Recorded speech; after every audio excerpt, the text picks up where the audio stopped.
Hello students, good morning. Welcome back our English lecture. In our previous lecture, we finished Unit 3 little by little and the story The Enormous Turnip. हमने workbook में भी exercise कर ली थी और text book में भी complete कर लिया था. So, shall we start our new unit number 4. Sea Song. This is a poem. You know the thing in our English textbook has each poem and each story. So shall we start? Yes. Sea Song. This is a name of a poem. Have you ever collected shells? आपने कभी shells यानी क्या होता है? शंख. हम क्या कहते हैं? शंख. जो आपने देखे होंगे समुद्र में होते हैं, समुद्र के किनारे हमें देखने को मिलते हैं. Have you ever collected shells? आपने कभी कलेक्शन किया है शेल्स का? हम सब चाहते ही है सी देखने, चाहते ही है. कितनी जगह पे है कि सोमनाथ जाते हैं, वहाँ पे भी है समुद्र. फिर माधुपुर, वहाँ पे भी है समुद्र. तो आपने कभी शेल्स है वो कलेक्ट किए? हाँ, हम सब ने कलेक्ट किए ही होते, हमें देखने को मिलते हैं तो हम ले लेते हैं क्योंकि वो बहुत अलग से होते हैं, वाइट कलर के होते हैं. द नेक्स्ट वन, अलग अलग शेप में होते हैं. Enjoy this poem about a shell that sings. ये पोएम किसके बारे में है कि इसमें एक शेल है जो क्या है, गाता है, उसके बारे में ये पोएम है. सो हम स्टार्ट करते हैं पोएम को. First one, new words. पहले हम न्यू वर्ड्स करेंगे so you can understand this poem easily. First one, SHELL, shell मतलब शंख, ये वाला. इसको क्या बोलते हैं हम? शेल. यहाँ पे भी आप देख सकते हो इस लेडी के हाथ में है. This is called shell. Next one, HELD, held यानी पकड़ा. होल्ड, HOLD, होल्ड का ये पास्ट पार्टिसिपल है. हेल्ड मतलब पकड़ा. Next one, SURPRISED means surprised. Surprised means आश्चर्यचकित हो जाना, आपको पता ही है.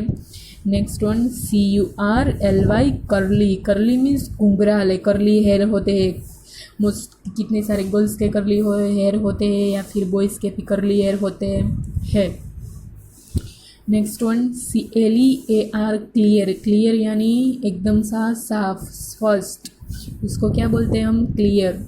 शेल यानी शंख, हेल्ड यानी पकड़ा हुआ, सरप्राइज्ड यानी आश्चर्यचकित हो जाना, करली यानी घुंघराले, क्लियर यानी साफ. Done. So we will start our poem. Let's read what is it in this poem. Sea Song, समुद्री गाना. Done. Let's read. I found a shell, a curly one. मैंने एक शेल को फाउंड किया. शेल यानी क्या होता है? शंख, आपको पता ही है. आई फाउंड अ शेल अ करली वन. वो कैसा था? घुंघराले बाल होते हैं ना, उसकी जैसे ऐसे ऐसे करली था. देखो आप यहाँ पे देख सकते हो है ऐसे करली टाइप. यहाँ पे देखो ये हाथ में आप देख सकते हैं ऐसे करली टाइप है. लाइंग ऑन दिस सैंड, किसके ऊपर वो पड़ा हुआ था? सैंड के ऊपर. जो सी शोर होता है उसकी वहाँ पे होती है ना सैंड, जिसको हम है वो रेत बोलते हैं वो.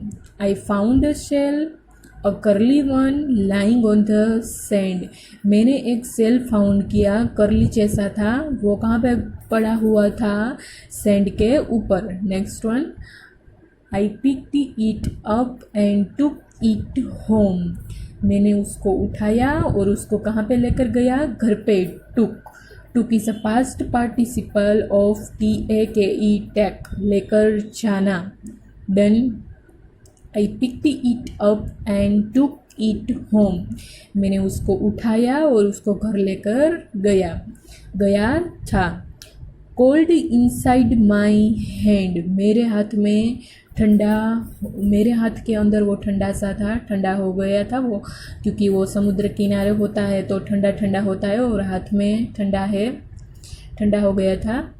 I found a shell, a curly one, lying on the sand. I picked it up and took it home cold inside my hand. ये सब कौन बता रहा है हमें? ये बॉय है वो।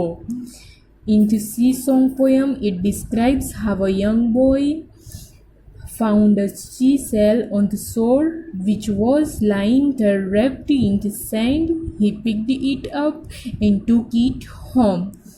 Done. Next one.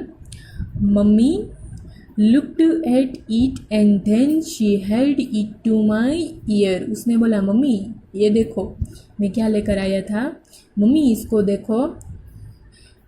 फिर क्या हुआ, उसकी मम्मी ने है ना वो शेल है उसके पकड़ा, उसके हाथ में से उसने हाथ में पकड़ा और फिर कहाँ पे रखा, वो बॉय था ना उसके कान के पास रखा। आप यहाँ पे देख सकते हो रखा है उसकी मम्मी ने इसके कान के पास। Yes. And from the shell there came a song, और शेल में से क्या बाहर आया था, सॉन्ग। एक सॉन्ग है वो उसको सुनाई दे रहा था, soft and sweet and clear. वो सॉन्ग कैसा था, सॉफ्ट था, स्वीट था और क्लियर था। Then upon reaching home, his mother held it too close to his ear and slowly he could hear a soft and sweet song clearly coming from the cell. Next one. I was surprised. I listened hard. मैं क्या हो गया था, surprised हो गया था, क्योंकि उसमें से जो सॉन्ग आ रहा था ना वो सुनकर ये बॉय था ना वो सरप्राइज्ड हो गया था। आई लिसन्ड हार्ड, मैंने उसको बड़ी मेहनत से सुना है, क्योंकि वो वहाँ सैंड है वहाँ से वो उठा कर घर पे लाया, वो उसने लाने के लिए जो मेहनत की, इसलिए वो ऐसा बोल रहा है कि मैंने वो उसको सुनने के लिए बहुत मेहनत की है। But it was really true, but वो सच में ट्रू थिंग है कि उसमें से आवाज़ आ रही थी। It was really true. I wish you would find a nice big shell.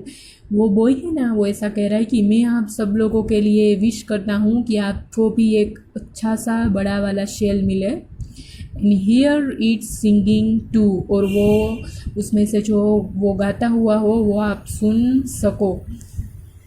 ये शेल होता है ना, शेल में एक अच्छी सी है ना आवाज़ आती है, लेकिन आपको एक वो कहते हैं ना कि पर्टिकुलर प्लेस पे जाके अच्छे से वहाँ पे किसी और आवाज़ ना सुनाई दे, ये वैसे ही आपको कान के पास है, ईयर के पास वो शेल है, उसको रख के अच्छे से सुनोगे ना तो उसमें से बहुत अच्छी स्वीट क्लियर और सॉफ्ट है ना एक आवाज़ आएगी, जैसे आपको लगेगा कि ऐसा है ना शेल है वो गा रहा हो। Singing, nice singing of shell. Done. This is a story about a shell that sing. Shell है वो गाता है, उसके बारे में ये पोयम है। This is a poem about a shell that sings. Once again we revise. Sea song, समुद्री गाना। I found a shell, a curly one, lying on the sand. I picked it up and took it home. Cold inside my hand, मैंने एक sand के ऊपर पड़ा हुआ है वो फाउंड शेल किया जो करली टाइप का था। आई पिक्ड इट अप, मैंने उसको उठाया और घर लेकर गया। Mummy looked at it and then she held it to my ear, mummy ने उसको देखा और फिर उसने मेरे कान के पास रखा। And from the shell there came a song soft and sweet and clear. Shell है उसके अंदर से एक अच्छी सी है वो गाना बाहर आया था जो सॉफ्ट था, स्वीट था और क्लियर था। I was surprised, I listened hard, मैं एकदम से सरप्राइज्ड हो गया और मैंने उसको सुनने में बहुत मेहनत की है। But it was really true, but वो बहुत सच में एक ट्रू थिंग है कि उसमें गाना बाहर आ रहा था वो। I wish you would find a nice big shell and hear it singing too. मैं ऐसी विश करता हूँ कि आपको भी एक अच्छे सा है वो ऐसा बिग बड़ा सा शेल मिले और आप भी ऐसा गाना है वो सुन सको। Done. In the sea song poem, it describes how a young boy found a seashell on the shore, which was lying there wrapped in the sand. He picked it up and took it home.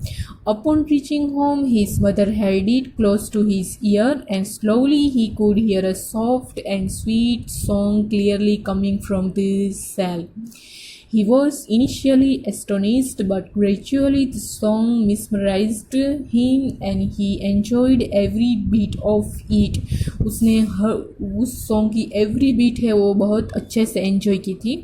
He concludes saying that he wishes everyone should find a nice big shell and listen to it properly to hear the beautiful song coming from it and have a wonderful experience.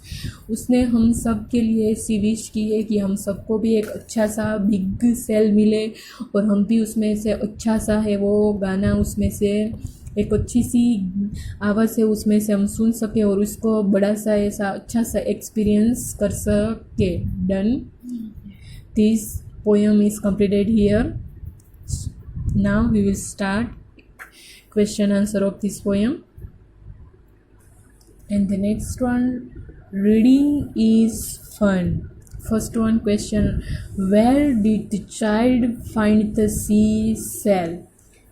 seashell है वो child ने कहाँ से find किया था. So answer is the child found the seashell on the sand. You know that thing, the child found shell on the sand. Second number, what did the child do with the shell? Child है उसने shell के साथ क्या किया था. The child took the shell to his home. Child है वो shell को घर पे लेकर गया था. Next one, what did the child hear? Child ने क्या सुना था उसमें से. The child heard a sweet clear song from the shell. Done. Once again we revise. First one, where did the child find the seashell? The child found the seashell on the sand. Second one, what did the child do with the shell? The child took the shell to his home. Third one, what did the child hear? The child heard a sweet, clear song from the shell. Done. These question answer are easy. ये question answer है वो बहुत ही easy है, आप अपने आप भी लिख सकते हो. Done. Word building. First one, pick the rhyming word from this box and pair them in the spaces below. The first one has been done for you. Rhyming word आपको है वो दिए गए हैं, आपको उसकी पेयर बनानी है. वन बाय वन आपको यहाँ पे लिखते जाना है और नीचे उसकी पेयर बनानी है. First one has been done for you. You can see here first one FOUND found. SOUND sound. देखो लास्ट वन लेटर है 4 के 4 लेटर OUND इज सेम है, सेम है. उसकी जो साउंड है वो भी सेम आ रहा है लास्ट वन का कि फाउंड साउंड. तो दिस कॉल्ड राइमिंग वर्ड. इसको हम क्या बोलेंगे? Rhyming word. इसकी तरह इस बॉक्स में से हमें ढूंढते जाना है सब कुछ और पेयर बनानी जानी है. सेकंड वन है COLD कोल्ड. तो हम यहाँ पे लिखेंगे COLD cold. Find out rhyming word of cold. Took, no. Send, no. Mummy, no. Look, no. Hand, no. Sound, no. Bold, yes. Last में क्या है? OLD. तो इसमें भी लास्ट में OLD है. कोल्ड बोल्ड हो गई pair. Cold bold. Done. COLD cold, BOLD bold. Next one TOOK took. हमने पहले ही देखा था कि took is a past participle of take. TAK take. तो took हम लिखेंगे यहाँ पे TOOK took. टुक का राइमिंग वर्ड फाउंड करो. चलो फाइंड करो. Took, send, no. Mummy, no. Took. look. Yes, this is a rhyming word of took. LOOK, look. took, look. तो यहाँ पे लिखेंगे LOOK, look. हो गया राइमिंग वर्ड की पेयर टुक, लुक. डन. लुक आ गया, साउंड आ गया, बोल्ड आ गया. अब यहाँ पे भी हमने 3 लिख लिए. अभी SAND, सैंड. तो हम नीचे लिखेंगे, 4th वन पेयर बनाएंगे, SAND, सैंड. हम यहाँ पे लिखेंगे SAND, सैंड. चलो आप मेरे पहले आप सब फाउंड कर लो. यहाँ पे है, फाइंड करो. सैंड का है HAND, hand. You can see here hand is a rhyming word of sand. तो हो गई पेयर. तो हम यहाँ पे लिखेंगे HAND, हैंड. आपको अगर पता ना चले ना तो आप लास्ट लेटर है ना वो देख लेना. देखो यहाँ पे AND, एंड है, तो यहाँ पे भी AND, एंड है. अब उसको प्रोनाउंसिएशन करो तो सैंड, हैंड. सेम साउंड आया. यस, तो this is a rhyming word, sand, hand. ये भी आ गया. अब last one, mummy. MUMMY, mummy. Mummy कहाँ है? वो राइमिंग वर्ड होगा टमी. लास्ट वन बचा है TUMMY, टमी. हो गया मम्मी, टमी. डन. सब आ गए. Found, sound, cold, bold, took, look, send, hand, mummy, tummy. Done. This is a simple exercise you can do without any help. Second one, fill in the blanks with the opposite words choosing from the box below. The first one is done for you. This is a opposite. हमें यहाँ पे ये word के opposite find out करने हैं इस box में. इस बॉक्स में सभी आंसर दिए गए हैं. आपको इसके सभी के आंसर लिखने हैं इसमें से ढूंढ कर. पहले हम बॉक्स में है जो वो सब रीड कर ले तो आपको आइडिया आ जाएगा कि किसके हैं ऑपोजिट वर्ड क्या होंगे. First one hot, second one false, third one short, straight, drop, soft, went, small, gave, outside, bitter and lost. First one found. Found का क्या हो गया? लॉस्ट. फाउंड यानी हमें मिला होता है वो, ढूंढा हुआ है वो, तो हमने खो दिया. डन. खोना. लॉस्ट यानी खोना. Next one hard. हार्ड का क्या हो जाएगा? Find out. हार्ड यानी एकदम सख्त होता है वो, बहुत हार्ड होता है वो हम कहते हैं ना, तो हार्ड का हो जाएगा सॉफ्ट. तो हम इसके ऊपर ऐसे सर्कल बना लेंगे तो अब हमें पता चल जाएगा कि ये आ गया, ये आ गया, फिर यहाँ पे लॉस्ट भी है वो भी आ गया. तो हम यहाँ पे लिखेंगे hard oppose to soft, SOFT, soft. Found oppose to lost, hard oppose to soft. Next one INSIDE, inside. Inside का क्या हो जाएगा? आउटसाइड. इनसाइड यानी अंदर, सो आउटसाइड यानी बाहर. This is opposite of inside. तो हम यहाँ पे लिखेंगे OUTSIDE, outside. Inside oppose to outside. Next one TOOK, took. Took यानी है वो, टुक यानी लेना. टुक है. This is a past participle, so में इसका ऑपोजिट है वो पास्ट पार्टिसिपल ही ढूंढना पड़ेगा. तो टुक यानी लेना, तो देना होगा, तो क्या होगा? गेव होगा. गेव. आउटसाइड आ गया, उसके ऊपर हम सर्कल बना देते हैं. अब गेव आ गया तो हम यहाँ पे लिखेंगे GAVE, gave. Took, gave. Done. Took oppose to gave. Next one big. ये तो आप सबको पता है, बिग यानी बड़ा. तो बिग का क्या हो जाएगा? स्मॉल, छोटा. यहाँ पे है स्मॉल, तो हम यहाँ पे लिखेंगे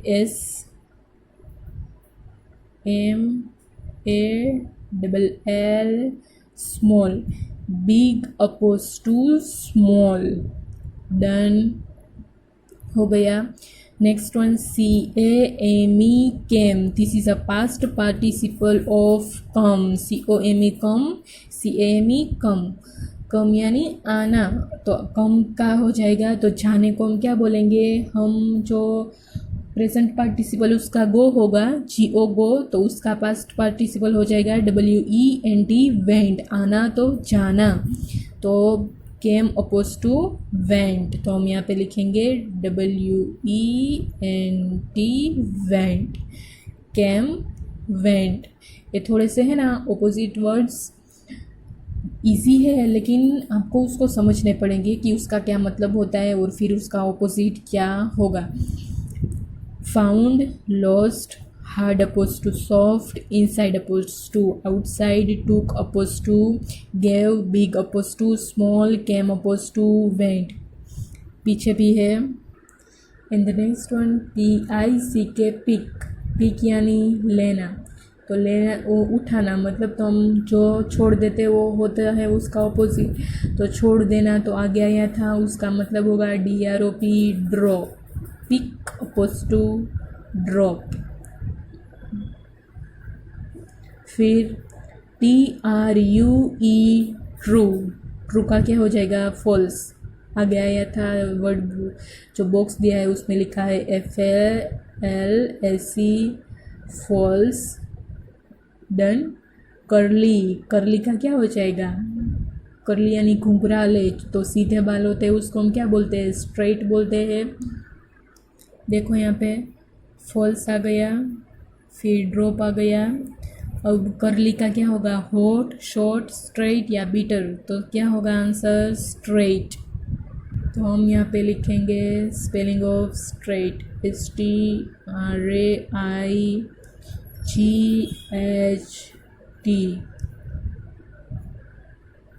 करली oppose to straight. Done. Cold, COLD cold, cold का तो आप विदाउट हेल्प ही कह सकते हो, कोल्ड ठंडा, तो गर्म को क्या बोलेंगे हम, hot, HOT hot, cold oppose to hot, COLD cold, HOAT hot. Sweet, SWEET sweet, sweet यानी मीठा, मीठा होता है वो, तो जो कड़वा होता है हम बोलते हैं ना कि तो बहुत ही है वो बिटर है, तो स्वीट का ऑपोजिट क्या हो जाएगा, बिटर। यहाँ पे हम आगे फाइंड आउट करते हैं। हॉट आ गया, स्ट्रेट आ गया, अब शॉर्ट बचा है और बिटर बचा है, BITTER bitter. So answer of the sweet is BITTER।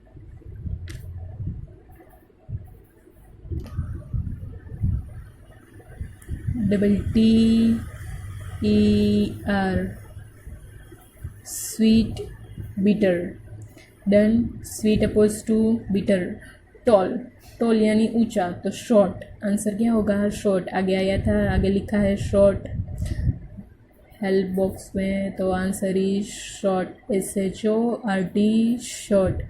Once again we revise this opposite, आगे के है वो तो हमने pick oppose to drop, true oppose to false, curly oppose to straight, cold oppose to hot, sweet oppose to bitter and tall oppose to short. Done.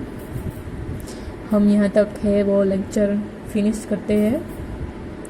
आगे की exercise है वो हम हमारे नेक्स्ट इंग्लिश के लेक्चर में करेंगे। सो यहाँ तक है वो कंप्लीट करो और अच्छे से रिवाइज करो सब कुछ। डन।